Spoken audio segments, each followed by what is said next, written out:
Have you ever experienced a day where you nailed all the items on your to-do list and you felt so accomplished and so proud? A day later, despite knowing how great it feels to knock out your work, you just can't find yourself motivated to even get started. If that sounds like you, it's completely normal, but also something you can easily overcome. Here's how.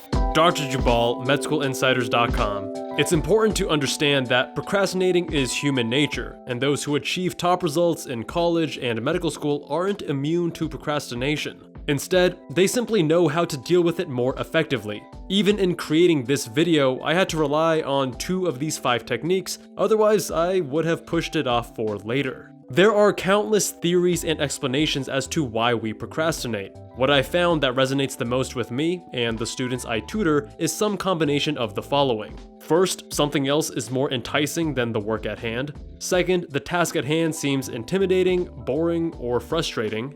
Third, there isn't enough time to make meaningful progress on your task. Fourth, you're too tired to spend the energy on it. And fifth, you didn't plan for it.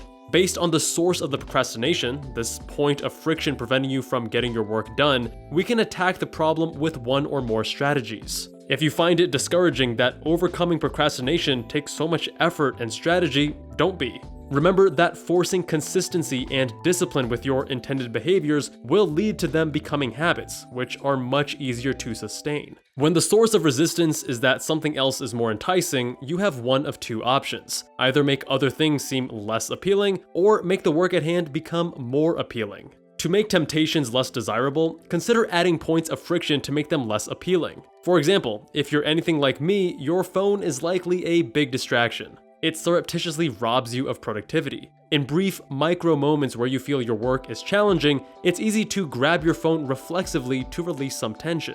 To make this less appealing, or at least less automatic, I have a few wireless chargers set up in rooms where I'm likely to be working. I put my phone on the wireless charger, and they're strategically positioned to be out of sight and distanced away from where I'm working. Meaning, in order to pick up my phone, it won't be automatic, but rather intentional. If your distraction is TV, increase friction by working in a space away from the TV or even remove the batteries from your TV remote. If it's friends or your significant other, study in the library or someplace else where you cannot talk to them. To make the work at hand more desirable, consider what environmental tweaks would make the process more fun. When I first got my iPad mini in medical school, I was so amazed by the Retina display and was so eager to use my new gadget that I found myself powering through Anki cards like never before. After doing that enough times, it became a habit that stuck. Other ways to make your work more enjoyable include listening to music, finding a study partner you mesh well with, or gamifying the task at hand.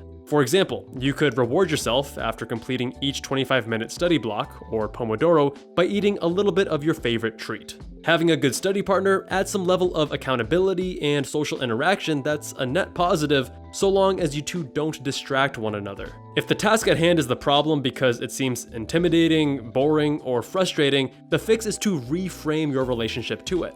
There are 2 main ways to do this. First, deconstruct the task into smaller bite-sized chunks. When you run a marathon or cycle a century, you don't set your goal from the start of running 26 miles or riding 100 miles. Instead, you focus on 1 mile at a time, one after another. Similarly, rather than telling yourself that you need to study 2 chapters of biochemistry and get through 25 practice problems, focus on just a single section within 1 chapter. Like an enzyme reducing the activation energy of a reaction, this reduces the activation energy of you getting started, and we all know that's the hardest part. Once the ball is rolling, it's much easier to keep going beyond your initial goal of just 1 section. Second, transform your goal from output-oriented to input-oriented. In other words, if the task is to get through 10 physics practice problems, reframe the goal to doing a single 25-minute work block, or Pomodoro. This not only makes the task seem more manageable, but also sets a discrete time frame rather than the nebulous amount of time it takes for 10 physics practice problems, which is highly variable on how difficult or complex each question is.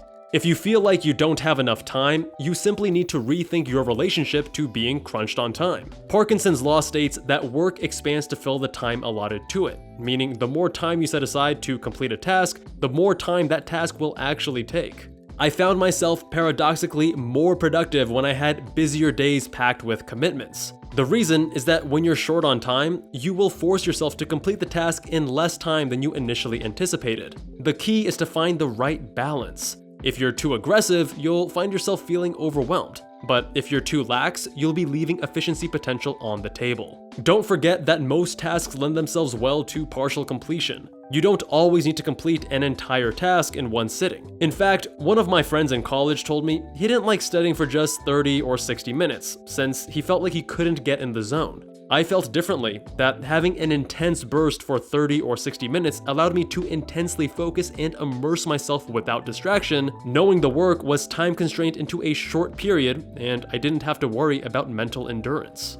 Being too tired is one that I can relate to the most, and for that reason, one I've had plenty of time to experiment with. A couple things have helped me overcome fatigue to squeeze out the last couple hours of meaningful work before calling it a day without guilt. First, I find if I'm in a relaxed posture, such as sitting in a comfortable chair, on the couch, or in my bed, I'm much more likely to fade into a relaxed state with zero intention of getting anything done. Rather, working at my standing desk or even sitting on countertop stools without backrests at my kitchen island keep me alert. Remember, our body posture influences our mind and vice versa. Second, I consider whether or not a nap would be a good idea. If it's before 2 p.m. and I have been short on sleep, I'll do a power nap of 13 minutes, which is what I found is the best duration for me. Any shorter and I don't feel refreshed, any longer and I'm likely to feel groggy. I've spoken about how to get the most out of naps in another video, which you should watch after this. And third, the act of physically moving is a highly reliable way to get me back into gear. If I haven't exercised, this may be the time to get a workout in. But I tend to get my workout in by early afternoon these days. So in most instances, this translates to moving around my apartment and tidying up, doing chores I need to get done anyway. That can be laundry, the dishes, cleaning, or something else physically productive that is not mentally taxing. And if even that seems like too much to handle, just tell yourself to do it for 5 minutes and that you can stop after that. More often than not, you'll find it easy to keep going. After getting the physical kickstart, my energy is restored and I'm able to get to work. And finally, perhaps you didn't plan for the task and it escaped you in the busyness of the day. Time blocking your days and using your calendar as designed is the most powerful tool I've come across in overcoming this. Once I added my daily workouts to my calendar and planned meetings before and after, I found my consistency and performance during those workouts improved. By creating the routine, I no longer had to wonder when I was going to exercise, only for it to get too late and having to push it back to tomorrow. If you make it a routine to study every afternoon from 3 to 6, that consistency will reduce the activation energy of getting started, and you'll find it easier to overcome your procrastination. If you've come this far, I know you'll love my free weekly newsletter. I dive into similar concepts, personal learnings, and my favorite study music and articles from the week. Sign up at medschoolinsiders.com/newsletter. If you enjoyed this video, check out 7 Steps to Cure Procrastination or How to Achieve Superhuman Productivity. Much love, and I'll see you guys there.